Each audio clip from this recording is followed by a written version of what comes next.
जय श्री गौरनिताई, गौरनिताई, गौरनिताई, जय श्री गौरनिताई, जय श्रीला प्रभुपाद, प्रभुपाद, प्रभुपाद, जय श्रीला प्रभुपाद. हरि बोल, Hare Krishna, all glories to Srila Prabhupada. Hare Krishna अन्वया माताजी. हरे कृष्णा. थँक्यू नंदिता माताजी. सर्वांना कीर्तन आवडलं का? हो. तुम्ही अनम्यूट करून त्यांना सांगू शकता, त्यांना मराठी समजतं.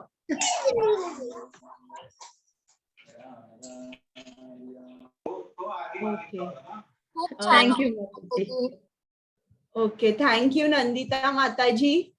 Thank you for the opportunity, Mataji. Thank you so much. Hare Bol, Krishna. Hare Krishna. Today I joined late, so I missed your kirtan. It is always the same, Mataji. Don't worry. Thank you, Mataji. Okay, हरे कृष्णा. चालेल, आता आपण आजचा अध्याय चालू करूया. अध्याय चालू करण्या अगोदर मी मंगलाचरण म्हणते. हरे कृष्णा. ओम अज्ञानतिमिरान्धस्य ज्ञानाञ्जनशलाकया चक्षुरुन्मीलितं येन तस्मै श्री गुरवे नमः. श्रीचैतन्यमनोभीष्टं स्थापितं येन भूतले स्वयं रूप गदामह्यं ददाति स्वपदान्तिकम्. नम ओं विष्णुपादाय कृष्णपृष्ठाय भूतले श्रीमते भक्ति वेदांत स्वामिन् इति नामिने. नमस्ते सारस्वते देवे गौरवाणी प्रचारिणे निर्विशेष शून्यवादी पाश्चातदेशतारिणे. हे कृष्णा करुणा सिंधु दीनबंधु जगत्पते गोपेश गोपिका कांत राधाकांत नमोस्तुते. तप्त कांचन गौरांगी राधे वृंदावनेश्वरी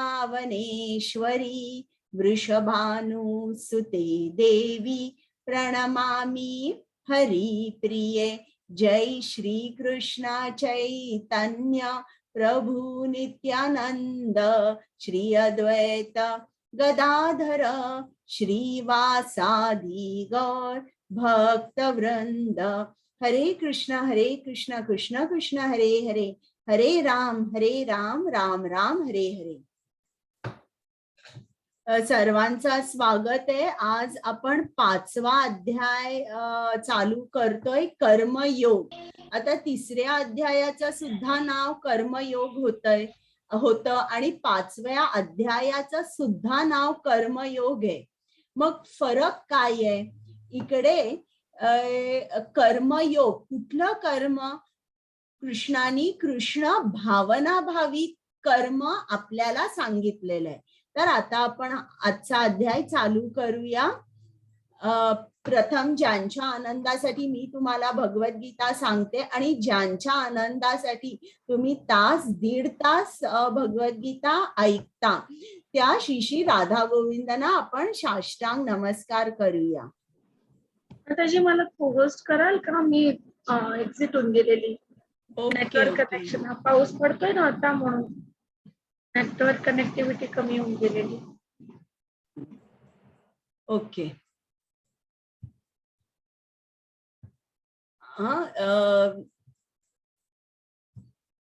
त्याचप्रमाणे कृपामूर्ती श्रील प्रभुपाद ज्यांनी आपल्यासाठी भगवद्गीता लिहून ठेवली आहे, इस्कॉन मंदिरांची स्थापना केली, त्यांच्याशिवाय हा उपक्रम घडू शकला नसता.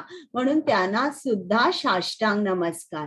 त्याचप्रमाणे नामनिष्ठ प्रभूजी ज्यांनी या स्लाइड्स तयार केल्या, हा उपक्रम चालू केला, आणि प्रेमा माताजी ज्यांनी मला ट्रेनिंग दिलं, त्या दोघांनाही माझा एक मिनिट, मी सर्वांना म्यूट करते.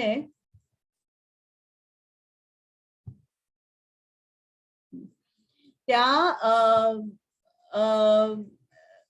प्रेमा माताजी आणि नामानिष्ठ प्रभूजी दोघांनाही माझा दंडवत प्रणाम. त्याचप्रमाणे माझे को होस्ट ऍडमिन्स कुमुद माताजी, पल्लवी माताजी आणि ज्या कीर्तन करायला येतात आणि जी टेक्निकल टीम आहे त्या सर्वांना मनापासून धन्यवाद व प्रणाम. आता आपण चालू करूया.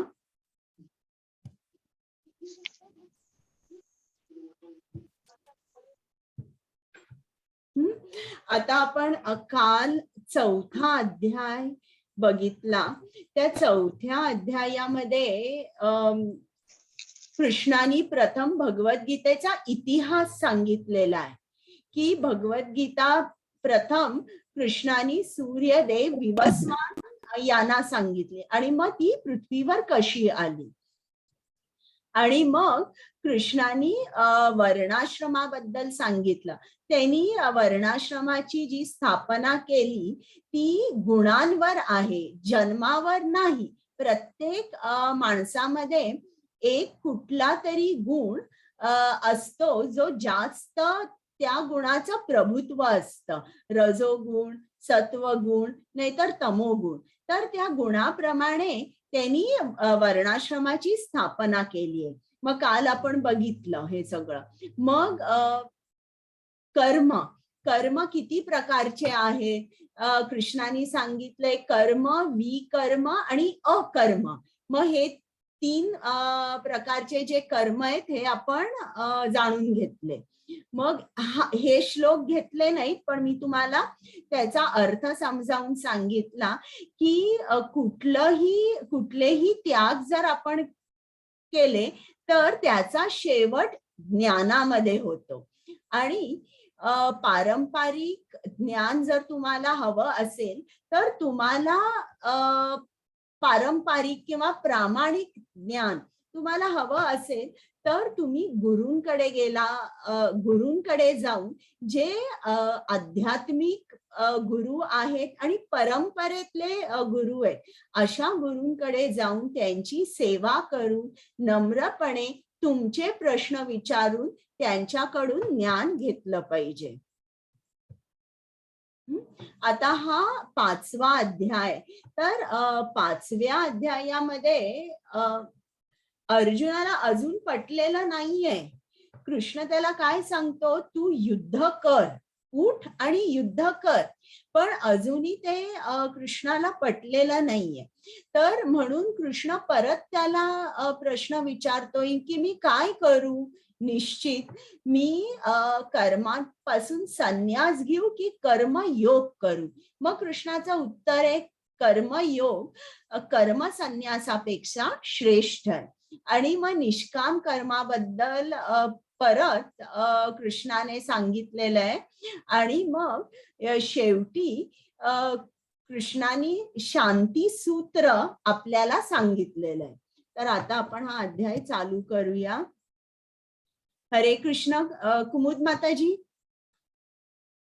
हरे कृष्ण. अर्जुन उवाच संन्यासं कर्मणां कृष्ण पुनर्योगं च शंससि यच्छ्रेय एतयोरेकं तन्मे ब्रूहि सुनिश्चितम्. हरे कृष्ण. हरे कृष्ण. अर्जुन म्हणाला, हे कृष्ण, सर्वप्रथम तुम्ही मला कर्माचा त्याग करण्यास सांगता आणि पुन्हा तुम्ही भक्तिपूर्वक कर्माची प्रशंसा करतात. आता तुम्ही कृपया मला निश्चितपणे सांगाल की या दोघांपैकी कोणता अधिक फायदेशीर आहे. हरे कृष्ण. आता इकडे अर्जुनाला परत प्रश्न पडलेला आहे की मी काय करू नक्की. कर्माचा त्याग करू का. कारण 4थ्या अध्यायामध्ये कृष्णाने सांगितलंय की सर्व त्यागाचा अंत ज्ञानामध्ये होतो. मग अर्जुनाला असं वाटतं की मी जरी कितीही चांगलं जरी युद्ध केलं आणि शेवटी मला ज्ञान मिळणार असेल तर मी हे युद्ध का करू. मी कर्माचा त्याग करेन, मी जंगलामध्ये जाईन, पुस्तकं उघडून बसेन किंवा मी जप करीन, मी ध्यान करीन आणि मी ज्ञान घेईन. तर मग मला युद्ध करायचं नाहीये. मग अर्जुन सबबी पण काढतोय आणि खरोखर त्याला युद्ध करायचं नाहीये, त्याला अजून पटलेलं नाहीये कृष्णाने काय सांगितलंय. मग कृष्ण भक्तीच्या कर्माची सुद्धा प्रशंसा करतो. मग आता इकडे अर्जुनाचा गोंधळ उडालेला आहे बरं का. आता कसा गोंधळ उडालेला आहे बघा. दुसऱ्या अध्यायात अर्जुनाची ही कारणं होती, मी युद्ध करणार नाही. करुणेवर त्यांनी आत्म्याचं ज्ञान दिलंय, आनंद मिळणार नाही यावर कृष्णाने कर्मकांड सांगितलंय त्याला, पापी प्रतिक्रिया याच्यावर बुद्धी योग किंवा भक्ती योग सांगितलाय की तू जेव्हा माझ्या आज्ञेचं पालन करतोस त्यात पाप नाहीये. पारिवारिक परंपरा नष्ट होतील म्हणून जेव्हा अर्जुन म्हणतो तेव्हा कृष्ण म्हणतो नाही, तू तुझं कर्तव्य कर, तू आदर्श हो आणि माझ्यासाठी कर्म कर, म्हणजे कर्मयोग सांगितलंय. हे सगळं दुसऱ्या अध्यायात. तिसऱ्या अध्यायात कृष्णाने सांगितलंय की जो आत्मसाक्षात्कारी आहे त्याला कोणतेही कर्तव्य नसते बरं. आणि जो आत्मसाक्षात्कार ज्याला झालेला आहे तर त्याला इतर सजीवांवर अवलंबून राहण्याची गरज नसते आणि कुठलंही त्याचे विहित कर्तव्य पार पाडण्याचा कोणताही हेतू नसतो. म्हणजे त्याला विहित कर्तव्य करायलाच पाहिजे असं नाहीये ज्याचा आत्मसाक्षात्कार झालाय. आणि इकडे परत उलट सांगितलंय, आणि असे विहित कर्तव्य न करण्याचे त्याच्याकडे कोणतेही कारण नसते. आता हे सगळं ऐकून अर्जुनाला वाटतं मग ठीक आहे ना, मी साक्षात्कारी होतो, मग मला कर्तव्यच राहणार नाही, मग मी नाही करणार युद्ध. आणि आत्मसाक्षात्कार होण्यासाठी मी जंगलात जाईन आणि ज्ञानयोग करीन, मला युद्ध करायचं नाहीये बरं. मग आता हा जो श्लोक आहे हा आपण घेतलेला नाहीये. या श्लोकामध्ये कृष्णाने सांगितलंय की हे परंतप केवळ द्रव्य यज्ञापेक्षा ज्ञान यज्ञ श्रेष्ठ आहे. अंततः हे पार्था सर्व कर्म यज्ञाचे पर्यवसान दिव्य ज्ञानामध्ये होते. म्हणजे कर्मयज्ञ करून सुद्धा अंतिम काय अर्जुनाला मिळणार आहे? ज्ञान, दिव्य ज्ञान मिळणार आहे. मग अर्जुनाला वाटतं मी कर्म कशाला करू, मी कर्म करत नाही आणि मी ज्ञानाच्या पाठीमागे लागतो, म्हणजे हे घोर पाप मला करावं लागणार नाही. पल्लवी माताजी 4.33 चा अनुवाद वाचता का पुस्तकातून? हो माताजी.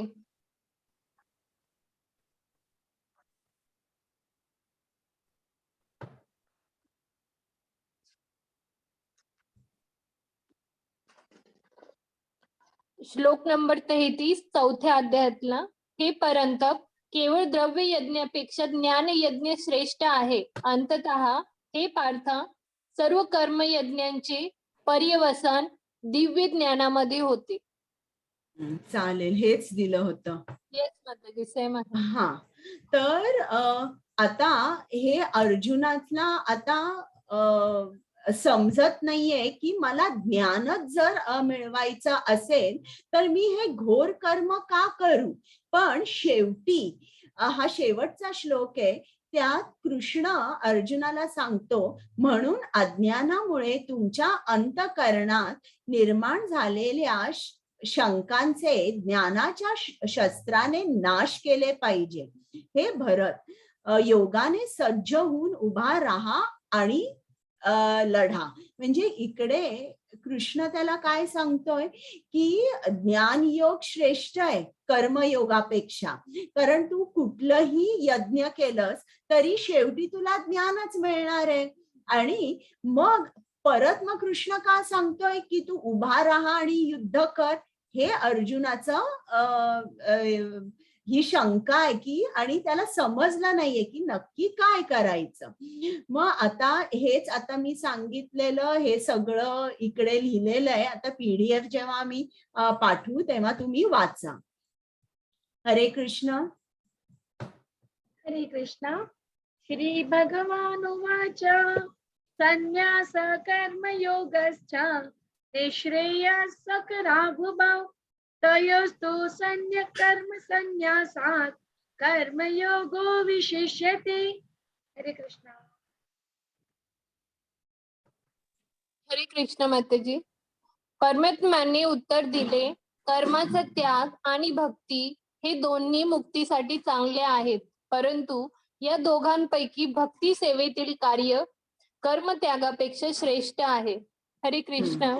आता बघा इकडे कृष्णाने उत्तर दिलंय की दोघांनाही माझी प्राप्ती होऊ शकते. जो कर्म संन्यासी आहे त्यालाही माझी प्राप्ती होऊ शकते आणि जो कर्म योगी आहे त्याला सुद्धा प्राप्ती होऊ शकते. आता कर्म संन्यासी कोण आहे बघा, जो कुठलेही भौतिक कर्म करत नाही. आता एखादा संन्यासी आता हिमालयावर गेला किंवा एकांत जागेत गेला आणि जप वगैरे, म्हणजे जे संन्यास घेतात, कर्म संन्यासी म्हणजे कोण, भौतिक कर्मांपासून संन्यास घेतात, पण जप, दान, कृष्ण कथा हे सगळं ते सोडत नाही. बरं, ते जप करतात, लोकांना कृष्ण कथा सांगतात, ही सगळे दान करतात, हे जे सगळ्या गोष्टी आहेत त्या तो संन्यासी करतो. तर जो संन्यासी आहे हा एकटाच जातो पर्वतावर किंवा जंगलात आणि बसून स्वतःची साधना करतो. पण कर्मयोगी काय आहे, तो कर्म करतो पण त्या भौतिक कर्म करतो. त्या कर्मापासून त्याला जे काय मिळतं ते तो कृष्णाच्या सेवेसाठी ती गोष्ट वापरतो. आता बघा, एक कर्म संन्यासी आहे जो पर्वतावर गेला आणि जप करत बसला, आणि एक आपले श्रील प्रभुपाद आहे जे कर्मयोगी आहेत. त्यांनी काय केलं, ते अमेरिकेला गेले, त्यांनी ज्ञानाचा प्रसार केला, त्यांनी सर्वांना हरे कृष्ण मंत्राचं महत्व सांगितलं आणि त्यांनी जे जे काय केलं, कृष्ण मंदिरांची स्थापना केली, भरपूर पैसा मिळाला, परंतु त्यांचा बँक अकाउंट सुद्धा नव्हता. त्यांच्या खिशामध्ये एक सुद्धा पैसा त्यांच्या नावाचा नव्हता. तर आता तुम्ही मला सांगा, श्रेष्ठ कोण आहे, कर्मयोगी श्रेष्ठ आहे की कर्म संन्यासी श्रेष्ठ आहे? तुम्हाला काय वाटतंय? तुम्ही अनम्यूट करा आणि बोला. कर्मयोगी मॅडम. कर्मयोगी. आता हात वर करा आणि मला सांगाल का की तुम्हाला का वाटतं की कर्मयोगी श्रेष्ठ आहे? कारण त्याने स्वतःचं जीवन दुसऱ्यांसाठी आणि श्रीकृष्णासाठी अर्पित केले.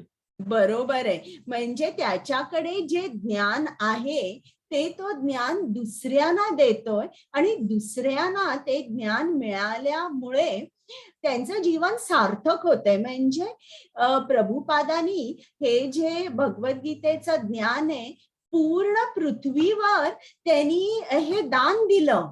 हे जे ज्ञान आहे सर्व लोकांना सांगितलं, हे दान दिलं आणि 1 मिनिट सुद्धा ते कुठेही असतील तिकडे त्यांची जी दिनचर्या होती तशीच असायची आणि 1 मिनिट सुद्धा फुकट घालवला नाही त्यांनी. ते नेहमी कृष्ण सेवेत असायचे. कधी ते अनुवाद करायचे, कधी त्यांचं पुस्तक लिहायचे, कधी त्यांच्या डिक्टा फोनवर रेकॉर्डिंग करायचे. मग ते रेकॉर्डिंग जे आहे त्यांचे शिष्य आहेत ते लिहून काढायचे, मग प्रवचन द्यायचे. तर एक सारखे ते कर्म करत होते. पण हे जे कर्म ते करत होते ते फक्त कृष्णासाठी करत होते.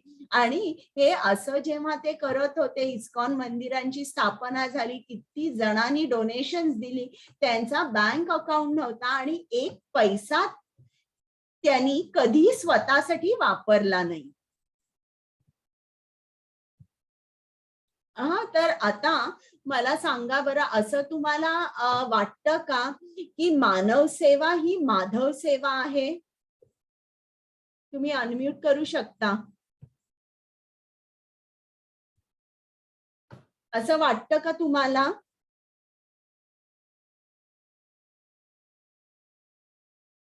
अनम्यूट होता येत नाहीये का? हो. बोला. बरं होत आहे. बरं, आता आपण इकडे शास्त्रात काय सांगितलंय ते ऐकूया बरं का. तर ही गोष्ट जी आहे ही श्रीमद भागवतम 10वा स्कंद आहे, त्यात आलेली आहे. तर एक राजा असतो, त्या राजाचं नाव असतं नृग, आणि हा राजा खूप दानशूर असतो आणि त्याला आपली प्रजा जी असते आपल्या मुलाप्रमाणे त्या प्रजेवर तो प्रेम करत असतो. आणि रोज हा राजा आहे फेरफटका आपल्या राज्यात मारायचा.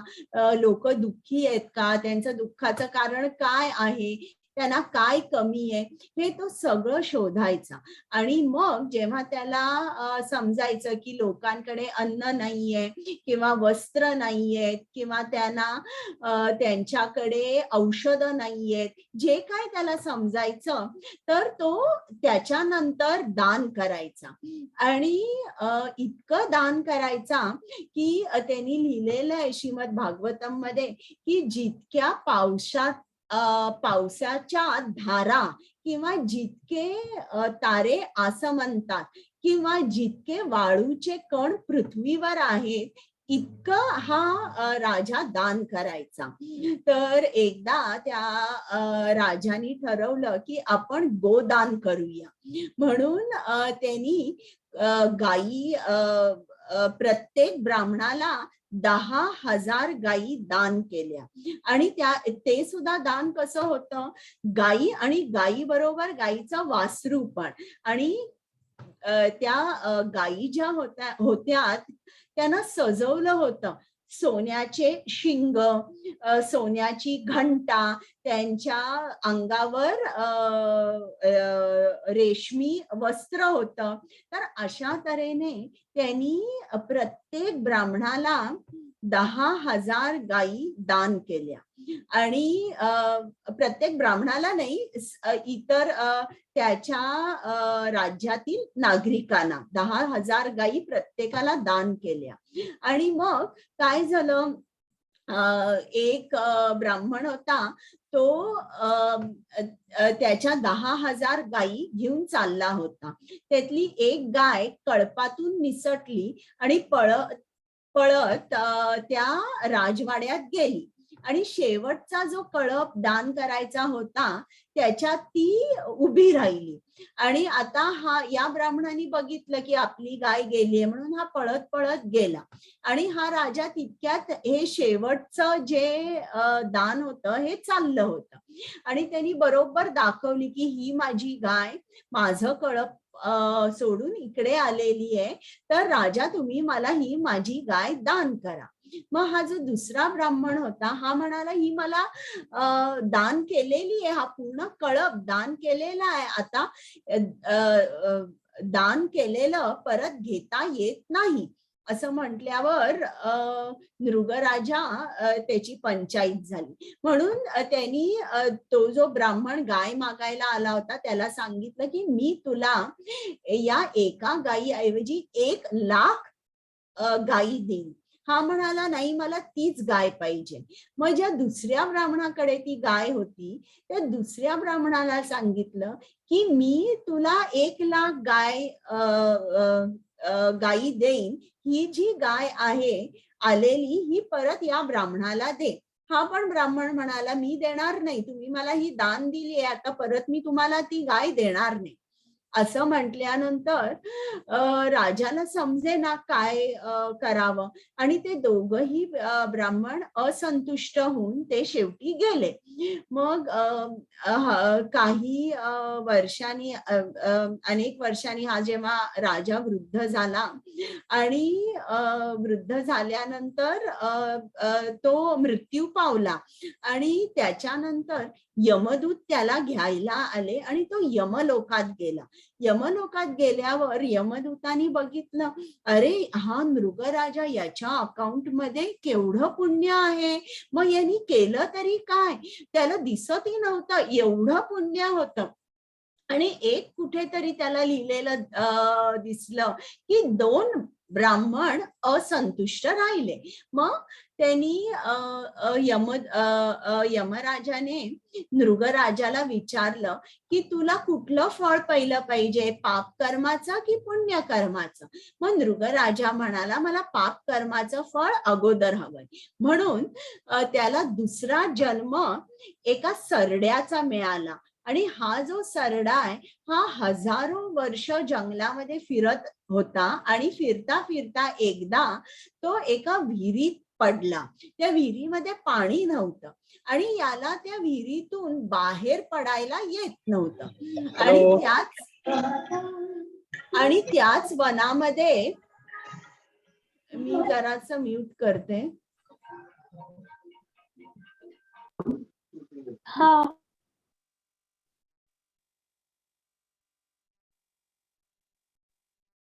आणि त्याच वनामध्ये एकदा कृष्ण, त्याच्या राण्या आणि त्याची मुलं आली. आणि कृष्णाने जेव्हा कृष्णाची मुलं खेळत होती तेव्हा त्यांनी या सरड्याला बघितलं की हा बाहेर यायचा प्रयत्न करतोय पण तो बाहेर येऊ शकत नाहीये. आणि त्यांनी कृष्णाला जाऊन सांगितलं की हा एक सरडा आहे, तो बाहेर यायचा प्रयत्न करतोय आणि तुम्ही त्याला काढा म्हणून बाहेर. मग कृष्ण तिकडे आला आणि त्या सरड्याला बाहेर काढलं. पण कृष्णाच्या दिव्य स्पर्शाने या सरड्याला दिव्य शरीर प्राप्त झालं. आणि तो जो नृगराजा होता त्यांनी कृष्णाला बघितलं आणि बघितल्याबरोबर त्यांनी कृष्णाला नमस्कार केला. त्याची कांती सुवर्ण समान होती. त्यांनी सुवर्णाचा मुकुट घातला होता आणि कृष्णाने त्याला सांगितलं की बघ आता इकडे विमान आलेलं आहे, आता तुम्ही स्वर्ग लोकात जा आणि तिकडे खूप आनंद आणि सुख उपभोगा. आता बघा इकडे नृगराजानी जी सेवा केली होती त्याच्या प्रजेची, त्याला काय हवं होतं, माझी प्रजा सुखी राहावी, आनंदी राहावी. त्याला स्वतःचा स्वार्थ काही नव्हता. दुसऱ्यांसाठी जे काय त्यांनी दान वगैरे केलं हे दुसऱ्यांसाठी केलं. पण तरीही शेवटी त्याला काय मिळालं, त्याला फक्त स्वर्गलोक मिळाला. त्याला कृष्णाची प्राप्ती झाली का? नाही. कृष्णाने नाही सांगितलं त्याला की तू किती छान कर्म केलीस, दुसऱ्यांसाठी केलीस, आता तू कृष्णधामातच ये, आता तू माझ्याकडे ये, असं कृष्णाने त्याला सांगितलं नाही. आणि मग राजाला आपली चूक समजली. त्यांनी हे जे काय केलं त्याच्यामध्ये थोडासा स्वार्थ होता की माझ्या राज्यातली लोक सुखी राहावी. आणि जे काय त्यांनी केलं कृष्णाला मध्ये ठेवलं नाही त्यांनी, आणि माझी प्रजा सुखी राहावी म्हणून त्यांनी केलं. म्हणून नेहमी इस्कॉन मध्ये जेव्हा केव्हा अन्नदान वगैरे करतात तेव्हा अन्नदान करताना पहिल्यांदा कृष्णाला अर्पण करतात आणि मग इतर लोकांना ते अन्नदान करतात. कृष्णाला मधोमध ठेवायचं, कृष्णाला पहिल्यांदा अर्पण करायचं आणि मग इतरांना. तर हे जेव्हा आपण ही गोष्ट वाचतो किंवा ऐकतो तेव्हा आपल्याला असं दिसतं की मानव सेवा ही माधव सेवा नाहीये. आपल्याला कृष्णाच्या थ्रू इतरांची सेवा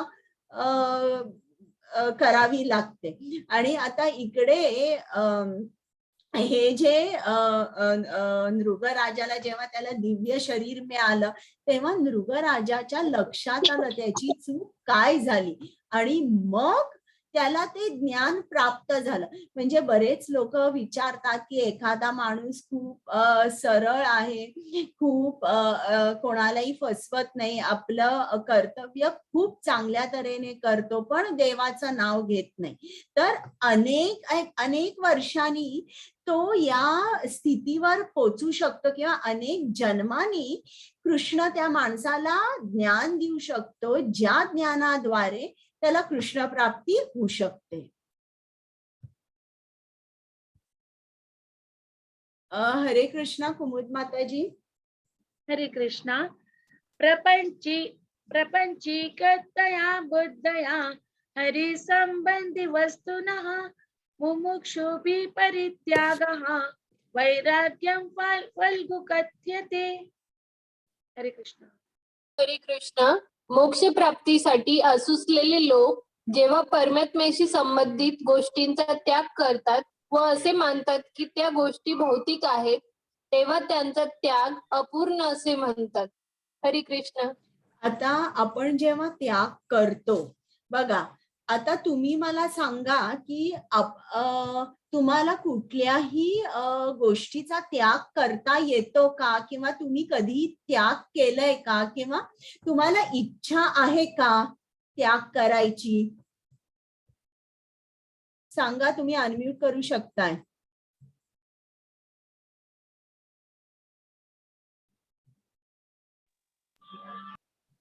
बोला, त्याग करायची इच्छा आहे का, किंवा दान करायची? म्हणजे कोणत्या स्वरूपाचा त्याग? कुठल्याही स्वरूपाचं त्याग.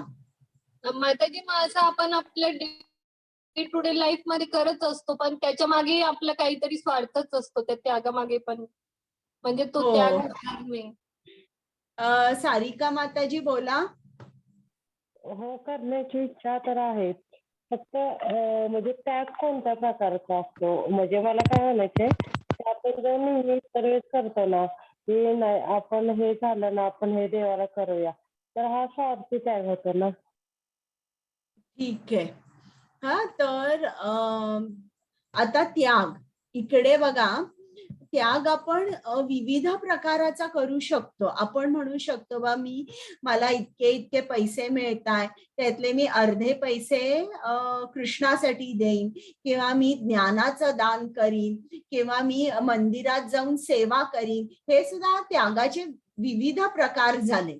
तर आता इकडे शिल प्रभुपाद काय म्हणतात की आपलं काय आहे, इकडे आपण म्हणतोय की मी अमक्या अमक्या गोष्टीचा त्याग केला, पण आपलं इकडे आपल्या मालकीचं काहीच नाहीये.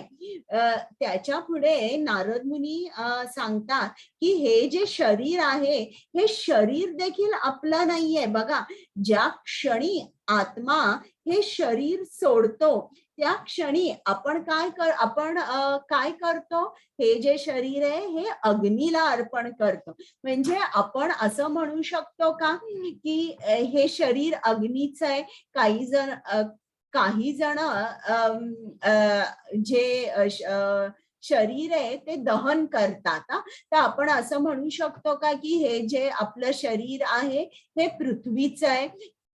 किंवा काही पारसी लोक असतात, ती काय करतात, शरीर एका विहिरीमध्ये टाकतात आणि तिकडे गिद्धाड किंवा आणि कुठलेही मांस भक्षण करणारे जे पशु आहेत ते येऊन खातात. मग आता हे जे शरीर आहे हे नेमकं कोणाचं आहे? आपण जे टाकतो शरीर, आत्मा गेल्यानंतर कोणाचं आहे? मग इकडे नारद मुनी सांगतात की हे शरीर या कोणाचं नाहीये, हे शरीर आपल्याला कृष्णापासून मिळालेलं आहे. आणि जेव्हा आपण हे शरीर कृष्णाच्या सेवेसाठी वापरतो, तेव्हा त्याला आपण त्याग केला असं म्हणू शकतो. आता श्रील प्रभुपाद एक लेक्चर देत होते आणि लेक्चर ते मायक्रोफोन होता त्यांच्याकडे, आणि हा जो मायक्रोफोन आहे हा भौतिक होता, पंचमहाभूतांचा केलेला होता. तर मग ते काय म्हणाले की मी असं म्हणू का की ही भौतिक गोष्ट आहे, याचा मी वापर करणार नाही. मी कोण आहे? मी एक कर्मयोगी आहे, कर्मसन्यासी आहे, मी अशा भौतिक गोष्टी वापरत नाही. ते म्हणाले असं म्हणणं खूप चुकीचं आहे, याला त्याग म्हणत नाही. किंवा एखाद्या माणसाकडे खूप पैसे आहेत आणि तो जर असं म्हणाला की आता मी कृष्ण भक्त झालोय, आता मी पैशांना हात लावणार नाही, असं म्हणणं सुद्धा चुकीचं आहे. तुम्ही ते जे पैसे आहेत ते कृष्ण सेवेसाठी जेव्हा वापरता, कृष्णासाठी खर्च करता, तेव्हा त्याला त्याग म्हणतात. किंवा हा जो मायक्रोफोन आहे हा वापरल्याने हजारो लोकांपर्यंत प्रभुपादांचा आवाज पोचणार आहे, म्हणून ते वापरण्याची ती जरूरत आहे.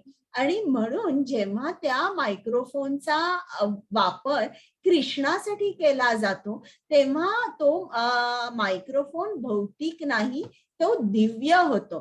त्याचप्रमाणे पैसे जेव्हा आपण मिळवतो आणि कृष्णासाठी ते अर्पण करतो तेव्हा सुद्धा हे जे पैसे, आपण अगोदर म्हणतो पैसे म्हणजे माया, पैसे हे भौतिक आहेत, मला या भौतिकाशी काही देणं घेणं नाहीये, हे म्हणणं चुकीचं आहे. हेच पैसे जेव्हा सगळे तुम्ही कृष्णासाठी वापरता तेव्हा तुमचा जो त्याग आहे हा त्याग पूर्ण होतो किंवा परिपूर्ण म्हटला जातो. आणि इकडे एक शब्द वापरलाय फल्गू.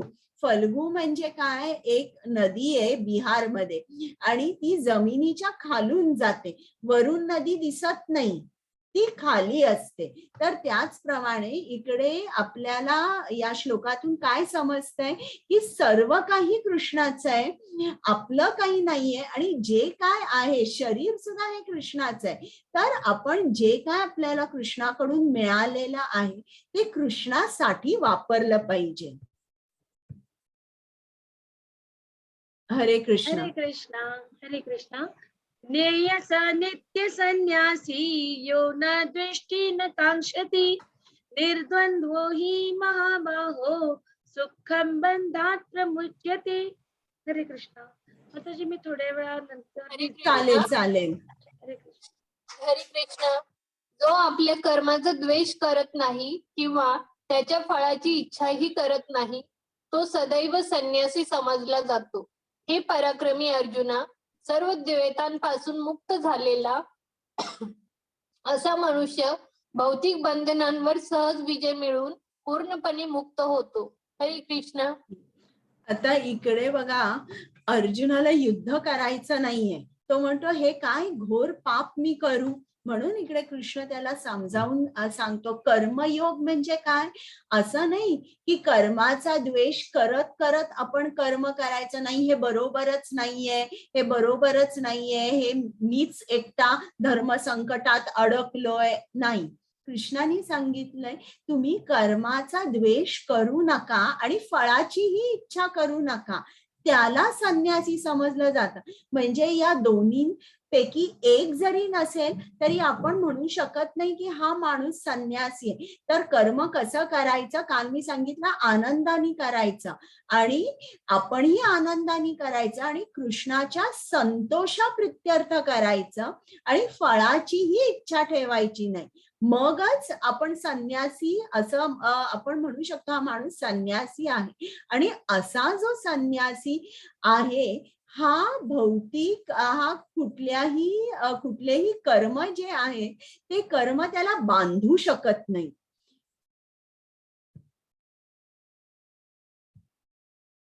आता इकडे एक गोष्ट सांगितली आहे बरं का. हरिदास ठाकूर प्रभुपाद नावाचे खूप मोठे वैष्णव होते. तर हे रोज हरे कृष्ण महामंत्राचा जप करायचे. किती? 3 लाख वेळेला. जवळजवळ 1-2-1.5 तास वगैरे असे झोपायचे आणि सकाळी उठून परत यांचा जप चालू असायचा.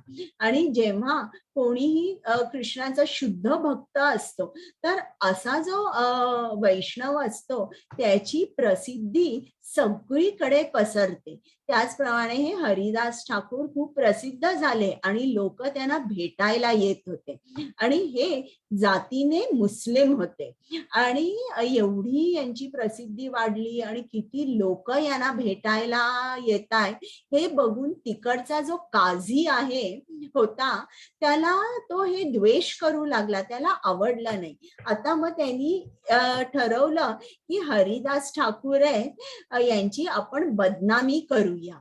आणि त्यांनी काय केलं, एका वेश्येला बोलावलं आणि तिला सांगितलं, तू हरिदास ठाकूरच्या संध्याकाळी घरी जा आणि त्यांना बदनाम कर आणि दुसऱ्या दिवशी सकाळी तू पोलीस स्टेशनवर ये, त्याच्यानंतर पुढचं काय ते मी बघून घेतो. हा, आणि तिला पैसे वगैरे बरेच दिले. आणि ही जी वेश्या होती ही हरिदास ठाकूरांकडे गेली. ते जप करत होते आणि ती तिकडे गेली आणि म्हणाली, मला तुमच्याकडे काही बोलायचंय. तेव्हा हरिदास ठाकूर म्हणाले, हो तुम्ही बसा, मी जप करतोय, मी मध्ये बोलू शकत नाही, एकदा माझा जप झाला की मी तुमच्याकडे बोली. मग ती बाहेर बसते, व्हरांड्यात बसते, यांचा जप चाललेलाच असतो, संपत नाही. संध्याकाळची रात्र होते, रात्रीचा पहाट आणि पहाटे नंतर सकाळ होते. इतका वेळ ही वाट बघत बसते आणि हरिदास ठाकूरांचा जपच संपत नाही. मग ती घरी जाते. परत दुसऱ्या दिवशी संध्याकाळी येते आणि परत तीच कथा होते. हे म्हणतात, तुम्ही बसा, आज मात्र मी जप लवकर संपवेल. आणि ही बसते, परत संध्याकाळची रात्री नंतर पहाट नंतर सकाळ आणि ही घरी जाते. परत तिसऱ्या दिवशी असंच होतं की ती येते. हरिदास ठाकूर म्हणतात, नक्कीच आज मी लवकर संपवणार आहे.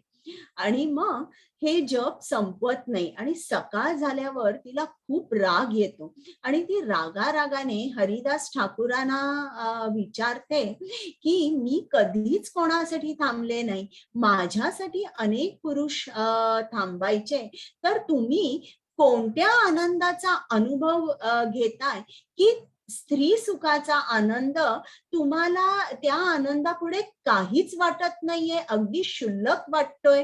तर ते हरिदास ठाकूर त्या वेश्येला म्हणाले, मग तुला हा आनंद उपभोगायचा आहे का? तर ती म्हणाली, हो मला उपभोगायचा आहे तो आनंद, जो आनंद तुम्हाला मिळतोय तोही आनंद मला हवाय.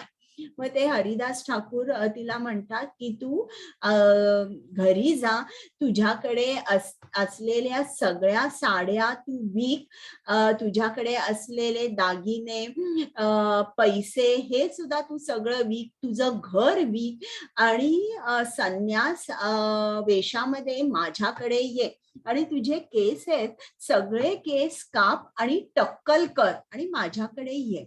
आणि ती ऐकते आणि ती बरोबर सगळं सामान आपलं विकून, दागिने, पैसे हे सगळं कोणाकोणाला देऊन ती येते.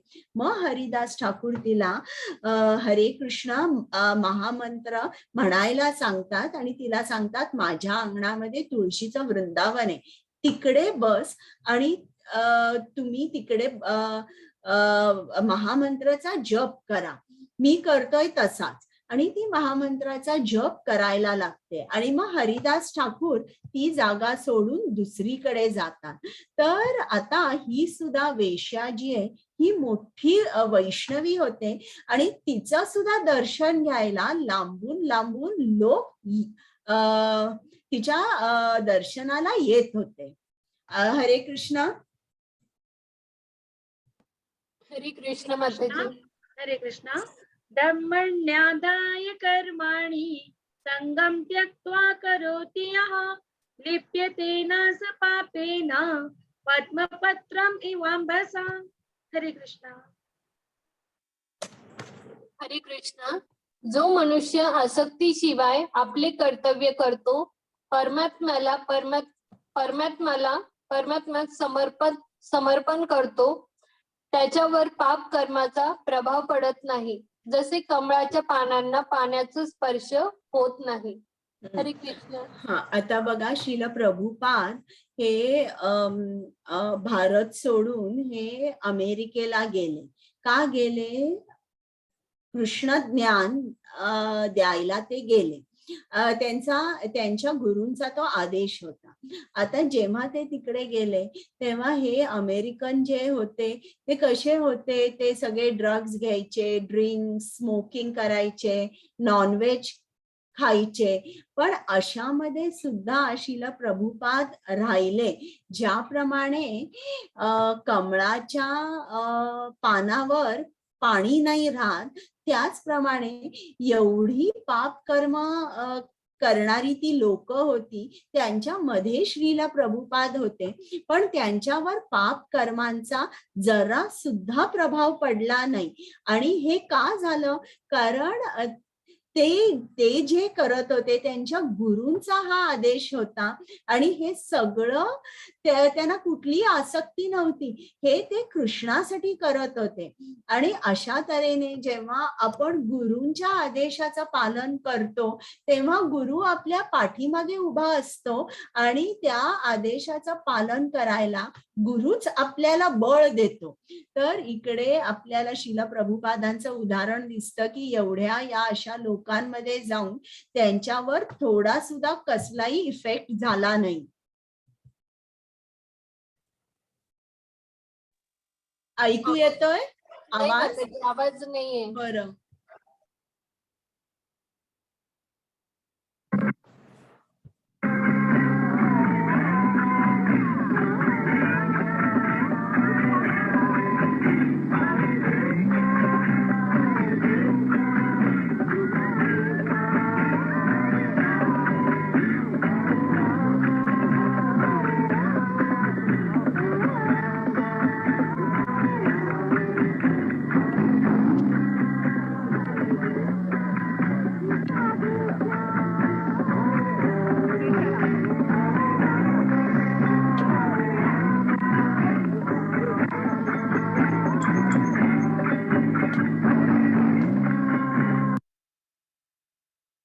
हरे कृष्णा.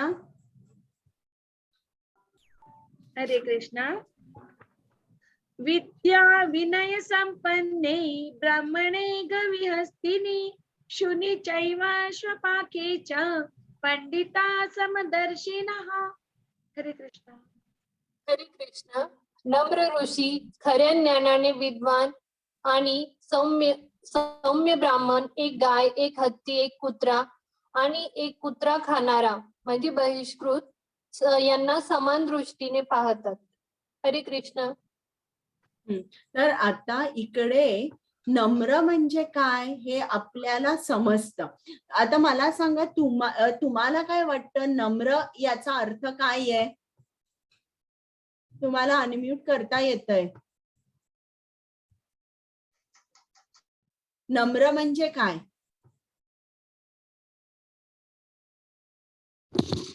सर्वांबद्दल आदर, प्रेम. बरोबर आहे, बरोबर आहे. तर आता इकडे बघा, नम्रची व्याख्या भगवद्गीतेमध्ये काय दिली आहे की जो सर्वांमध्ये परमात्मा पाहतो तो खरा नम्र आहे असं सांगितलंय. बरं, म्हणजे इकडे या स्लाइड मध्ये त्यांनी दाखवलंय की एक कृष्णाचा भक्त आहे, तो प्रत्येक प्राण्यामध्ये सर्वांमध्ये परमात्मा बघतो. जेव्हा आपल्याला ही विजन मिळते किंवा ही दृष्टी जेव्हा आपल्याला प्राप्त होते, तेव्हाच खऱ्या अर्थाने आपण नम्र बनू शकतो, तोपर्यंत नाही.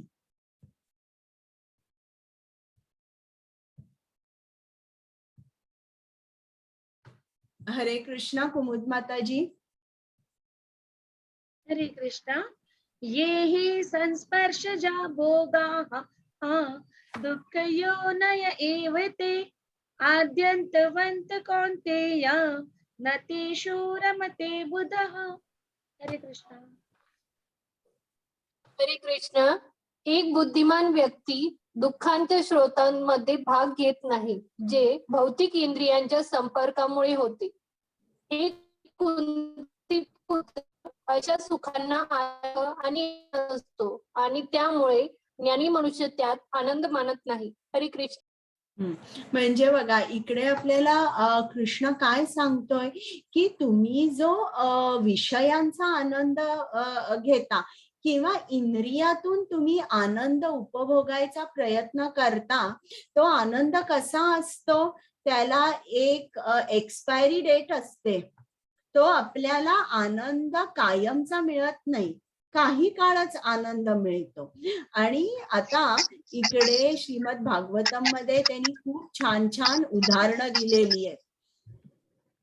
कोणाचा आवाज येतोय बॅकग्राऊंड?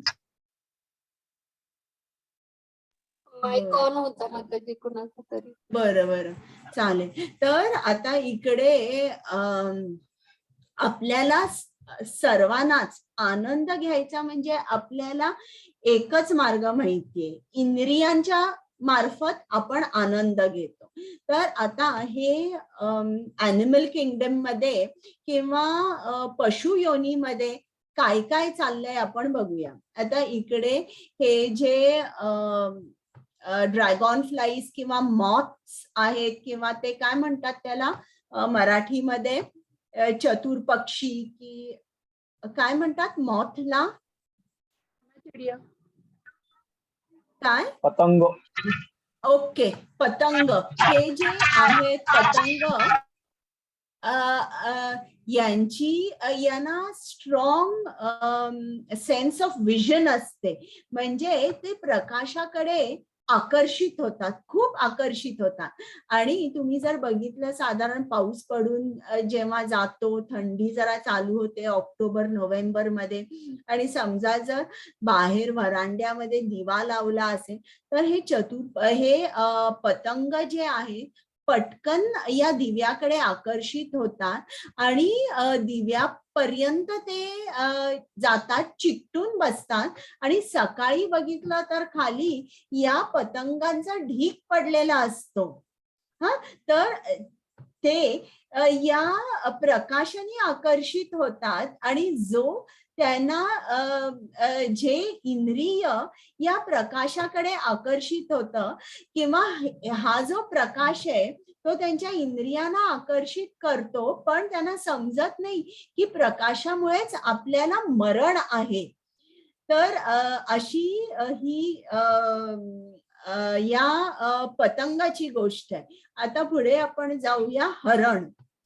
हरणाला जर पकडायचं असेल तर जो शिकारी असतो तो चांगली बासरी किंवा चांगलं गाणं म्हणतो किंवा चांगलं म्युझिक जे आहे ते वाजवतो, त्यांनी ते हरण आकर्षित होतं आणि तो त्याप्रमाणे हरणाला पकडतो. म्हणजे इकडे हरणाचे कान आहेत ते त्याला त्याच्या मरणापर्यंत घेऊन जातात.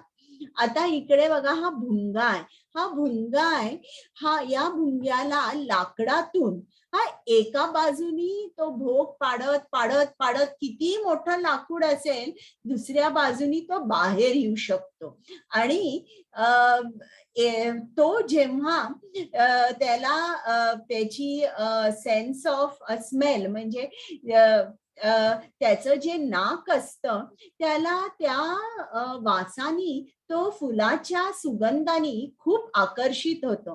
आणि जेव्हा तो मध गोळा करायला जातो तो इतका आसक्त होतो त्या सुगंधाने की तो त्या फुलामध्येच राहतो आणि तो बाहेरही यायचा प्रयत्न करत नाही. मग संध्याकाळ होते आणि फुलाच्या पाकळ्या बंद होतात, त्याच्यामुळे त्याला प्राणवायू न मिळाल्यामुळे हा भुंगा मरण पावतो. तर आता बघा, हा भुंगा जो लाकडातून पोखरून बाहेर येऊ शकतो तो साध्या फुलामध्ये त्याचं मरण असतं. हे कशामुळे? त्याच्या एका इंद्रियांमुळे. आता इकडे मासा दाखवलाय. मासा जो आहे त्याला खायला खूप आवडतं आणि काही असेल तर तो एकसारखा तोंड उघडतो आणि खायचा प्रयत्न करतो. मग हे जे कोळी लोक असतात हे मास्याला कसे पकडतात? ते काहीतरी एक बेटवर काहीतरी एक छोटा मासा नाही तर काहीतरी खाण्याची गोष्ट लावतात आणि हा मासा बघतो काहीतरी खाण्याचा आहे आणि तो तोंड उघडतो. म्हणजे इकडे जिव्हा जी आहे, या जिव्हेमुळे हा मासा जो आहे हा तो कोळी पकडू शकतो. आता हत्तीचं बघूया. आता हा हत्ती आहे. हत्तीला पकडायचा असेल तर शिकारी काय करतो? तो एक मोठा खड्डा खणतो आणि त्या खड्ड्यावर गवत घालतो आणि तिकडेच दुसऱ्या बाजूला खड्ड्याच्या एक हत्तीण ठेवतो आणि जेव्हा हा हत्ती आहे हा त्या हत्तीणीला बघतो तेव्हा तिच्या स्पर्शासाठी तो व्याकुळ होतो आणि त्या हत्तीणीला बरोबर ट्रेन केलं असतं कसं पळायचं. तर ती अशा रीतीने पळते की हा हत्ती आहे हा खड्ड्यात पडतो आणि मग तो जो माणूस असतो त्याला पकडून तो घेऊन जातो. तर ही झाली ॲनिमल किंगडम मध्ये किंवा पशुच्या राज्यातली ही कथा झाली. आता आपल्या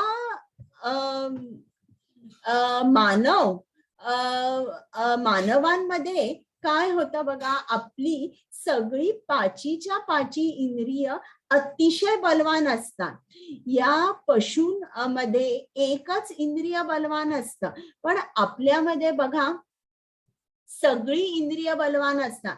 कोणाला पैसा पाहिजे, कोणाला स्त्री सुख हवंय, कोण कोणाला मारतय. तर आपल्यामध्ये सगळी इंद्रिय बलवान असल्यामुळे बघा आपण किती लवकर आपल्या मरणाकडे पळतोय.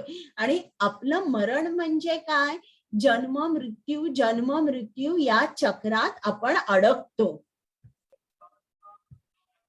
आता हा शेवटचा श्लोक आहे. कुमुद माताजी. हरे कृष्णा.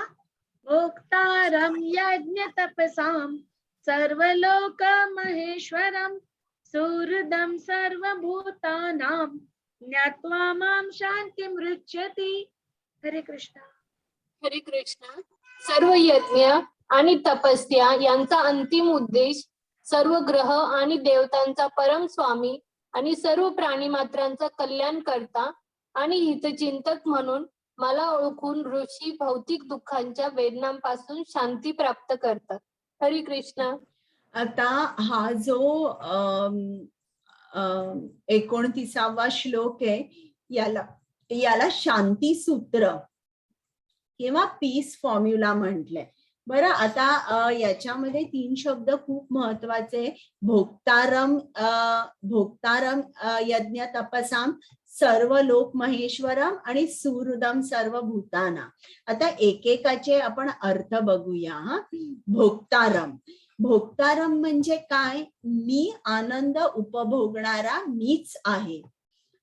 तर आता कृष्ण असा का डिमांड करतोय की मी एन्जॉय करणार आहे किंवा सगळ्याचा भोगता मी आहे, सर्व आनंद जो आहे तो मी भोगणारा आहे. तर असं कृष्ण का म्हणतोय बघा, प्रत्येक देशामध्ये एक प्राईम मिनिस्टर असतो किंवा कुठल्याही कंपनीचा CEO असतो, शाळेमध्ये प्रिन्सिपल असते आणि हे काय करतात, यांचं मुख्य कार्य म्हणजे कोऑर्डिनेशन आणि कंट्रोल. हे कशाला करतात, कारण समजा जर त्यांचं कोणी ऐकलं नाही तर कुठल्याही देशाचा, शाळेचा किंवा कुठल्याही कंपनीचा प्रोग्रेस अजिबात होऊ शकणार नाही. आता समजा जर एका मुलाला विचारलं की तू इतका अभ्यास का करतोयस, तर तो असं म्हणेल की मी चांगला अभ्यास केल्यावर माझे आई बाबा खुश होतात आणि ते मला बक्षिसं घेऊन देतात. किंवा एखाद्या माणसाला विचारलं की तुम्ही इतकं काम का करता, मग हा माणूस म्हणेल की मी काम केल्यावर माझं कुटुंब जे ते सुखी राहतं, आनंदी राहतं.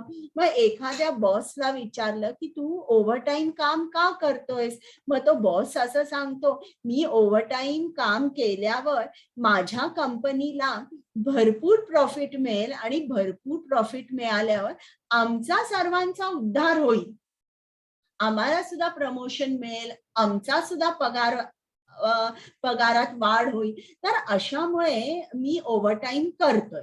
मग तसंच आपण दुसऱ्यांच्या आनंदासाठी नेहमी काही ना काहीतरी करत असतो. आता मला सांगा, आपल्या इकडे पार्टिसिपंट्स मध्ये कोण गृहिणी असतील तर मला सांगा बरं, तुम्ही रोज स्वयंपाक करता, मग स्वयंपाक हा तुम्ही कोणासाठी करता? घरवाल्यांसाठी. सर्वांसाठी. आणि असं तुम्ही करता का तुमच्या आवडीचं तुम्ही पहिल्यांदा बघता की इतरांना काय आवडतं ते? इतरांना काय आवडतं ते. हा, त्याप्रमाणे आपण स्वयंपाक करतो. मग आपण काय करतोय, दुसऱ्यांच्या आनंदासाठी नेहमी करत असतो. पण इकडे काय होतंय, आपला जो ऑब्जेक्ट आहे, म्हणजे आता आपण इतर घरच्या लोकांच्या आनंदासाठी त्यांना आवडेल ती भाजी आमटी ते सगळं करतोय. पण इकडे काय होतं, तो जो ऑब्जेक्ट आहे ना तो चुकीचा आहे. कृष्ण काय म्हणतोय की तुम्ही माझ्यासाठी कर्म करा, माझ्या संतोष प्रित्यर्थ तुम्ही कर्म करा. आणि असं नाही जर तुम्ही केलं तर तुम्ही कर्मामध्ये बांधील व्हाल. तुम्ही माझ्या आनंदासाठी कर्म करा. आता माझ्या आनंदासाठी जर तुम्ही कर्म केलं तर तुम्हालाही आनंद मिळेल. पण इकडे बघा काय होतंय, एक माणूस आहे, दिवस रात्र तो काम करतो का, तर माझी बायको, माझी मुलं, माझे आई वडील यांचं लाईफ कम्फर्टेबल असू दे, यांना आनंद मिळू दे. मग असा जो माणूस दिवस रात्र काम करतोय, जरा त्याच्या बायकोला विचारा की काय तुमचे यजमान आहेत ते खूप पैसे मिळवतात, खूप पैसे आहेत, मग तुम्ही आनंदात आहात का? मग ती असं सांगेल, हो ते पैसे मिळवतात पण कितीही मिळवले तरी ते आम्हाला कमीच वाटतात, हे एक उत्तर देईल. किंवा दुसरं उत्तर देईल, हो ते खूप पैसे मिळवतात, अहो पण काय अर्थच नाही, सकाळी जातात 7ला ते रात्री 10-10:30 घरी येतात. मग अशा जीवनाला काय अर्थ आहे? म्हणजे कुठे ना कुठेतरी कुजबूज असते. तेव्हा एखादी बाई रोज स्वयंपाक करते, तुम्ही तिच्या नवऱ्याला किंवा मुलांना विचारा, ते कधीतरी नवरा नाही तर मुलं आपल्या आईला किंवा तो नवरा आहे आपल्या बायकोला म्हणतो, हो तू करतेस खूप पण व्हरायटीच नाहीये. मग आपण तू मेक्सिकन, चायनीज किंवा इतर वेगवेगळी अशी व्हरायटी करत नाहीयेस. तर असं प्रत्येक ठिकाणी काही ना काहीतरी आपल्याला असं दिसतं की काम करून सुद्धा दुसऱ्यांसाठी, दुसऱ्यांच्या आनंदासाठी करून ती व्यक्ती 100% आनंदित नाहीये. आता इतकंच काय बघा, गांधीजींनी केवढी समाजसेवा केली आणि किती त्यांनी हरिजनांसाठी केलं आणि खूप मोठ्या स्तरावर त्यांनी समाजसेवा केली, देशसेवा केली. पण तरीही एक सेक्टर जो होता हा खुश नव्हता त्यांच्या बरोबर आणि म्हणून त्यांचा खून झाला.